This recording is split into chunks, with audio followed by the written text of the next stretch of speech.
Lahore high court bar association के election तनाजे पर independent group और प्रोफेशनल ग्रुप की आला सतह कमेटी का इजलास हुआ, जिसमें बायोमेट्रिक सिस्टम का फ्रांसिक कराने पर इत्तफाक कर दिया गया। कमेटी के मुताबिक फ्रांसिक रिपोर्ट दोनों ग्रुपों के लिए काबिल कबूल होगी। अगर कंप्यूटर सर्वर में खराबी साबित हुई तो इंतखाबात दोबारा होंगे, जबकि खराबी साबित न होने की सूरत में मौजूदा नताइज तस्लीम किए जाएंगे। फ्रांसिक के तरीकेकार और इदारे का फैसला कमेटी करेगी।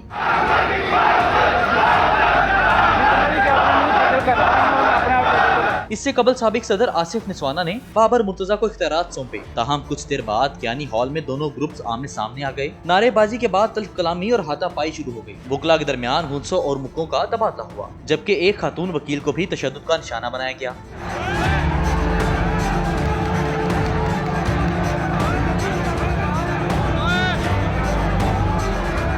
दोनों ग्रुपों के रहनुमाओं ने वकला को पुरअमन रहने की हिदायत करते हुए तनाजे के हल के लिए मुश्तरका कमेटी कायम कर दी, जिसका आइंदा इजलास आज तलब किया जाएगा। तारिक खान, 365 न्यूज़, लाहौर।